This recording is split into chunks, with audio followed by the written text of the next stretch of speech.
प्रचंड है, बल है, बलवान है, क्रांति का संकल्प है, विकास में विश्वास है, नीतियों की राजनीति है, विचारों पर प्रहार है, वर्तमान है, इतिहास है, विपक्ष की हुंकार है, वादों पर विवाद है, चुनौतियों का अंबार है। राष्ट्र की है ये पुकार, अब की बार किसकी सरकार? भाजपा प्रत्याशी रविंद्र कुशवाहा ने भरा नामांकन फार्म। कुल 13 प्रत्याशियों ने लिया नामांकन फार्म। जी हां, खबर उत्तर प्रदेश के बलिया जनपद से है, जहां लोकसभा सामान्य निर्वाचन 2024 हेतु लोकतंत्र के महापर्व में 71 सलेमपुर और 72 बलिया संसदीय निर्वाचन क्षेत्र के लिए नामांकन पत्र लेने और दाखिल करने का कार्य शांतिपूर्ण और सुरक्षा वातावरण में संपन्न हुआ। बुधवार को नामांकन के दूसरे दिन बलिया संसदीय क्षेत्र के लिए 10 और सलेमपुर के 3 निर्दलीय व राजनीतिक दलों के प्रत्याशियों ने नामांकन पत्र लिया। सलेमपुर लोकसभा क्षेत्र से भाजपा के रविंद्र कुशवाहा ने रिटर्निंग ऑफिसर ओजस्वी राज के समक्ष अपना नामांकन पत्र दाखिल किए।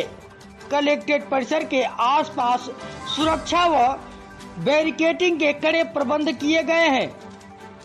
मुख्य गेट पर मेंटल डिटेक्टर लगाए गए हैं, जहां चेकिंग के पश्चात अंदर के लिए प्रवेश दिया जा रहा है। कलेक्ट्रेट के अंदर नामांकन स्थल पर जाने के लिए बैरिकेडिंग, सीसीटीवी कैमरा एवं बाहर सुरक्षा के कड़े प्रबंध किए गए हैं। पूरे दिन बैरिकेडिंग पर पुलिस प्रशासन द्वारा सघन चेकिंग आदि का क्रम जारी रहा। अनागरिक व्यक्तियों का प्रवेश वर्जित रहा। कलेक्ट्रेट कार्यालय के पास वेटिंग रूम में मेडिकल हेल्थ डेस्क स्थापित किए गए हैं। पर्चा लेने और नामांकन दाखिल करने की अंतिम तिथि 14 मई 2024 है। 11 और 12 मई 2024 को शासकीय लोक अवकाश होने के कारण इस दिन नामांकन पत्र लेने व दाखिल करने का कार्य संपादित नहीं होगा। नाम निर्देशों की जांच 15 मई तक संपूर्ण की जाएगी। प्रत्याशी अपने नाम की वापसी 17 मई को कर सकते हैं। वहीं बीप और इलेक्ट्रॉन बांड के सवाल पर पसीना पसीना हो गए कुशवाहा जी।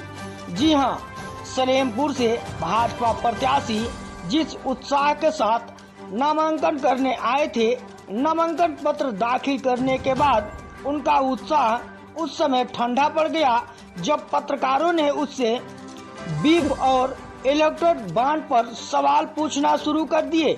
इस दौरान उन्होंने रिझते हुए कहे कि यह सब मेरे स्तर का मामला नहीं है। वैसे भी कांग्रेस पहले अपने चंदे का हिसाब दे, बाद में हमसे मांगे।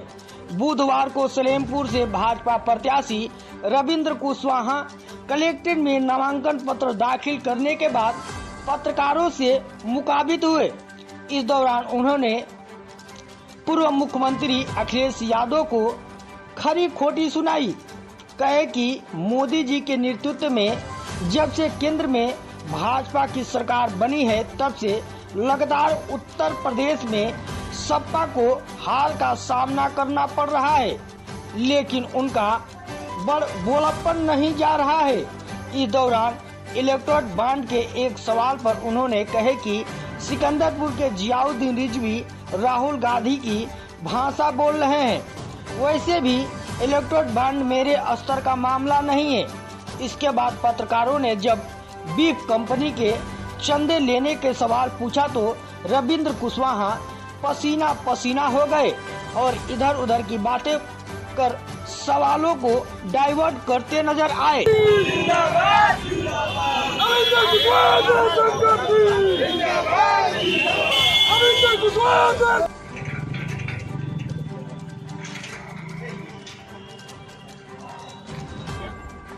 इस साल आपको चुनौती क्या है? चुनौती तो 2014 में मोदी जी जब आए और भारतीय जनता पार्टी के प्रधानमंत्री पद के उम्मीदवार घोषित हुए और देश की जनता ने उनके ऊपर पहली बार जो विश्वास किया, उसके बाद से लगातार आप देख रहे हैं, चाहे 14 का लोकसभा का चुनाव हो, 17 का उत्तर प्रदेश का चुनाव हो, 19 का पुनः लोकसभा का चुनाव हो, 22 का उत्तर प्रदेश का चुनाव हो, अन्य प्रदेशों का चुनाव हो, अब 24 है। तो देश की जनता ने पूरा ये बता दिया है और हर बार प्रमाणित किया है कि मेरा विश्वास नरेंद्र मोदी के ऊपर है, भाजपा के ऊपर है। ये विरोधी दल के लोग, हम लोग बार बार देखते हैं, चाहे अखिलेश जी का बयान हो, ममता बनर्जी हो या कांग्रेस के अध्यक्ष हों, बड़े नेता हों, ये बार बार बोलते हैं कि मोदी आउट हो जाएंगे तो ये हो जाएगा, वो हो जाएगा, तमाम तरह की अनर्गल बयानबाजी होती है। लेकिन जब चुनाव का परिणाम आता है तो भारतीय जनता पार्टी की सरकार बनती है, वो भी प्रचंड बहुमत से बनती है। जिस दिन से आपको यहाँ प्रत्याशी घोषित किया गया है हैट्रिक मारने के लिए, उस दिन से ही बहुत तेजी से आपका विरोध हो रहा है, इस पर क्या कहेंगे? हमारी नजर में तो कहीं हमको कहीं विरोध का कोई सामना नहीं करना पड़ा, अब कहीं कोई विरोध नहीं है। अखिलेश जी कह रहे हैं कि 3 चरणों में हमने साबित कर दिया है कि भाजपा इतिहास रखती है। वो यही कहते हैं, 2017 में एज ए मुख्यमंत्री रहते, वो कह रहे थे कि 404 सीटें जीत रहे हैं। कितना जीते आप लोगों के सामने? अभी 22 में भी तो कह रहे थे कि पूरी सीट हम जीत रहे हैं। और प्रमाणित देश की जनता मतदान करती है और लोकतंत्र में सबसे बड़ा अधिकार तो जनता के पास है, जनता अपना मालिक चुनती है। और जनता ने एक बार नहीं, उत्तर प्रदेश में 4 बार बता दिया कि भैया तुम कितना गठबंधन कर लो, कुछ होने वाला नहीं है। और चाहे लोकसभा हो चाहे विधानसभा हो, सरकार तो भाजपा की। ये मानते हैं कि विरोध चाहे जितना हो, चुनाव आपको जीतना है। कोई विरोध नहीं है तो काहे? विरोध रहता तो हम सपा बसपा गठबंधन में चुनाव जीतते। आज तो कोई विरोध नहीं। आप ही के क्षेत्र के सपा के विधायक आरोप लगा रहे हैं कि बीफ कंपनियों के मालिक का जो सदस्य है वो भेजे भी आया उसके लोग।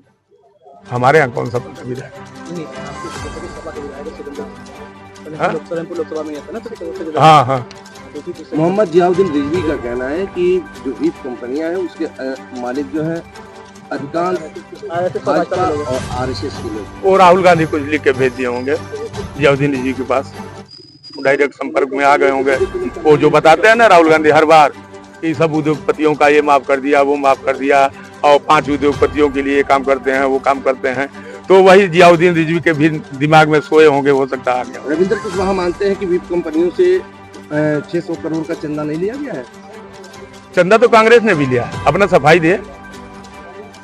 चंदा इलेक्टोरल बॉन्ड के माध्यम से हर पार्टियों ने लिया है। मैं सर राहुल गांधी और कांग्रेस की बात नहीं कर रहा हूँ, आपकी बात कर रहा हूँ। क्या आपकी पार्टी ने बीफ कंपनियों से चंदा लिया या नहीं लिया? लिया कि नहीं लिया, इसका हिसाब किताब पार्टी के हमारे राष्ट्रीय अध्यक्ष जानते होंगे। इलेक्टोरल बॉन्ड पर चुप्पी हो गई। बिहार के तेजस्वी यादव कह रहे हैं कि प्रधानमंत्री जहाँ भी जाते हैं वहाँ झूठ बोलते हैं। अब उनके पिताजी झूठ बोलते हैं कि वो झूठ बोलते हैं? कई बार तो हो चुका बिहार में। सर सबसे बड़ा सवाल है, अभी 14 में भी हुआ था, 0 पर आउट हुए थे, और 19 का लोकसभा का चुनाव हुआ, 0 पर आउट हुए थे, इस बार भी 0 पर जाने वाले। सर सबसे बड़ा सवाल है, इलेक्टोरल बॉन्ड पर सरकार चुप क्यों करती है? अब ये हमारा विषय नहीं है। ठीक, आप प्रधानमंत्री के बाद